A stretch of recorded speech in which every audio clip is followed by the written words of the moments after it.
words of my mouth and the meditations of all of our hearts be acceptable and lovely in your sight, O Lord, our rock and our Redeemer. Amen. Over the course of this stewardship season, based on the theology of potluck, we've been reminded of how we might improve the practices of having potlucks and of being church together. So the first one was bring something of yourself. Risk a bit of yourself in vulnerability and share so that others might better know you and you them. The second was put something aside for the folks at home so you can fully give all that you bring to the feast. That means practicing Sabbath so you take care of yourself and your family so that what you give can be given without resentment or injury. And last week we said, remember, there will be other dishes. You alone are not responsible for feeding everyone, but together with God and others, we create the meal, for we are one body of many parts. So throughout all of this, at the heart of it, I've invited you to think about not just what you give, but how you give. As we conclude our stewardship campaign, and you've all brought your pledges to church today. You've all brought your pledges. If you forgot, we have pledge cards in the office. So as we turn in our pledges of time and resources to the body of Christ, this week we contemplate how it is that we join God at table. Or rather, in reverse, we ponder how we might better become hospitable to God, God's self, and each other. For if we each bring something of ourselves to create the feast, then it stands to reason that we don't all arrive with the same understandings. If we are one body of many parts, well, that means each part is not the same. We're not all ears or eyes or endocrine systems. Each plays its own role, and that's a good thing, but it's also messy. Because each of us comes with his, her, their own stories, values, norms, and ideas, and frankly, expectations of how things should be. It becomes our task then, as we practice following in Jesus' way, to create a common culture for wellness and sharing in the love of Christ. And in the moments when we can't get over ourselves and our own ideas of how things should be, to be reminded that it is God's table that we are setting, not our own. 2 Corinthians 4, according to the translation from the Message, reads, remember, our message is not about ourselves. We're proclaiming Jesus Christ, the Master. All we are is messengers, errand runners from Jesus for you. It started when God said, light up the darkness, and our lives filled up with light as we saw and understood God in the face of Christ, all bright and beautiful. If you only look at us, you might well miss the brightness. We carry this precious message around in the unadorned clay pots of our ordinary lives. That's to prevent anyone from confusing God's incomparable power with us. So I invite you to sit with this image for a moment. The unadorned clay pots of our ordinary lives. In this phrasing, we are reminded that we don't have to be perfect to welcome God or each other. The house does not have to be all clean. We don't have to dress perfectly. The dish we bring doesn't have to be perfect or even not on fire. What we are called to do is to create an intentional space to welcome God. And it starts with welcoming God within ourselves so we might see the glimmers of God in others. If we walk around with a constant stream of not good enough on repeat going on in our heads, well, guess what? We're just going to judge those outside as harshly. Think about the table that Jesus sets. Greg Carey, in his 2009 book, Sinners, Jesus and His Earliest Followers, upsets how sinners are defined within the dominant contemporary Christian context that he believes to be overly concerned with respectability. Carey would rather modern Christians look to Jesus' willingness to transgress social boundaries and spend time with those whom others viewed as impure without condemnation of their actions. Carey contends that Jesus' actions constitute a message to violate social norms that most modern Christians forget, willingly ignore, or are afraid to model, given the strength of the message to conform. In other words, in Carey's terms, in many respects, mainline Christianity has rendered itself harmless through its respectability. Carey would rather Christians drop the holier-than-thou attitude, which in best-case scenarios serves to soothe our egos and uphold social order, and in the worst-case scenarios serves our own political and social gain and marginalizes those most in need of charity and justice. The Jesus Carey describes is seen in the company of the most questionable members of society at the time, often breaking bread with those who were surely deemed as lesser than he was.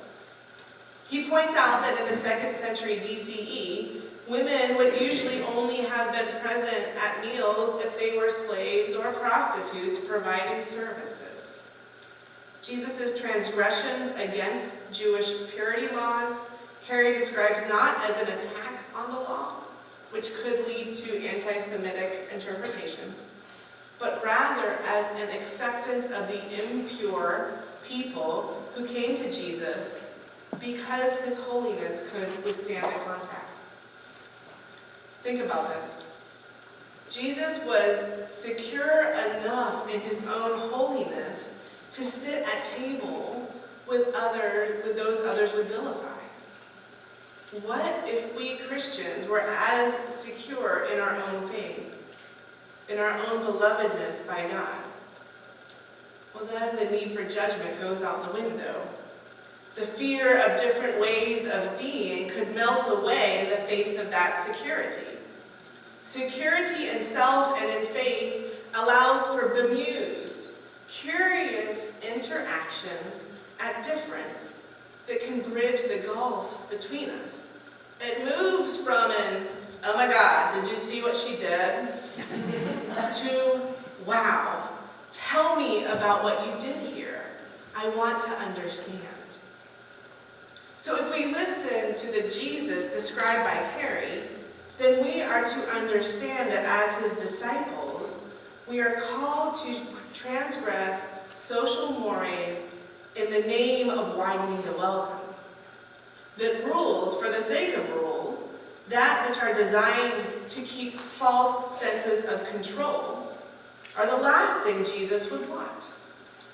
Rules to keep folks safe and well, yes. Rules for the sake of disdaining others, no. Carey writes about Jesus' treatment of sinners further in a 2010 commentary. Jesus seeks to bring sinners to repentance, but not once does Jesus actually scold or correct a sinner. Instead, he eats with them. Congregations may stumble over the term sinner, especially if they are well educated in Christian doctrine. That's y'all, right? Aren't we all sinners? Some may protest. Jesus distinguishes between sinners who repent and the righteous who have no need of repentance. We may struggle with that distinction, but Jesus embraces the very people the rest of religious society rejects. Preachers then, he writes, face the task of helping their congregations imagine what it is to welcome sinners. In most parts of North America, religion lacks the cultural clout to define righteous persons from sinners. Most churches lack the moral authority to make such determinations. However, our society names its losers, and the church's task is to take sides with the underdogs.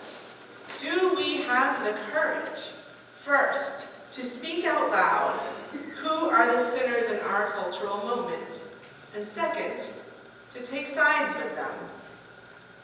Politicians and demagogues are constantly scapegoating people as sinners who place an undue burden on the rest of society. As we move from one public debate to another, sinners includes undocumented immigrants, but apparently does not include respectable people who prevent group homes from entering their neighborhoods and people who conduct business in predatory ways. Eating with sinners means taking sides. And finally, let us attend to the role of meals. If we take on the risk of naming today's sinners and then welcoming them, words alone do not suffice. There is the matter of setting a table, literally, not figuratively. Table fellowship reveals the boundaries of human relationships.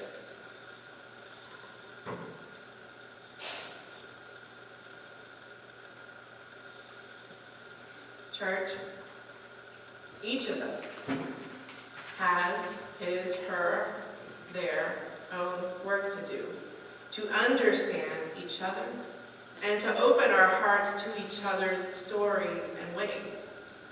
That's why we have these potlucks. We need to strengthen relationships within these walls just as much as we need to strengthen the church and its ability to give, but only to prepare the ground to spread the welcome wider. Tonight, we open our doors to folks of all different faiths who call God by many different names. We will share food and prayers. We may be a little uncomfortable, but that's far better than staying comfortable in a bubble of sameness. We open our doors to other small congregations who too carry their own joys and struggles. And here's the thing about coming through struggles. It only means that we can better connect to others who have also faced hardship. Walling yourself up in fear after trauma may be instinctual, but it's based out of a theology of fear, not hope. God calls us to drop the walls in the aftermath of trauma to those who bear God's light and who remind us the world is kinder than we might remember. I offer for your meditation a poem that may be familiar to you, written by Naomi Shihab Nye. She was inspired to write the poem Kindness after she was robbed on a bus in Colombia, and a man she remembered as an Indian in a white poncho was murdered. She praised a passing stranger who asked what happened and was thankful to have her pencil and notebook, to be alive. Kindness. Before you know what kindness really is, you must lose things. Feel the future dissolve in a moment like salt in a weakened broth. What you held in your hand, what you counted and carefully saved, all this must go, so you know how desolate the landscape can be between the regions of kindness. How you ride and ride, thinking the bus will never stop. The passengers eating maize and chicken will stare out the window forever.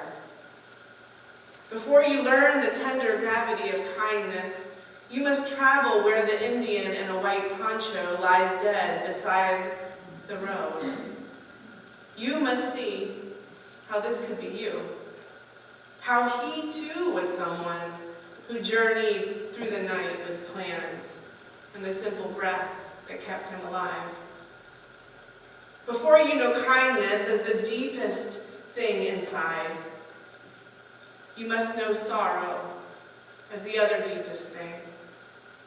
You must wake up with sorrow. You must speak it till your voice catches the thread of all sorrows and you see the size of the cloth. Then it is only kindness that makes sense anymore. Only kindness that ties your shoes and sends you out into the day to gaze at bread. Only kindness that raises its head from the crowd of the world to say, "It is I you have been looking for," and then goes with you everywhere, like a shadow or a friend. We welcome people tonight to God's table with delight. The opposite of delight in God is shame and separation from God. We welcome people who are told they are far from God. In the name of the one who calls us to table, despite our own imperfections, we are called upon to drop whatever tools of judgment we might wield at ourselves or others. We are called to abolish shames and shoulds, to be instead in the presence of the holy. We are called to be kind. In this very act, then, we study how we might better become hospitable to God, ourselves, and each other. Come to the feast and give thanks for all that God is doing through and with us. And in the process, practice just a little more of the way of Jesus.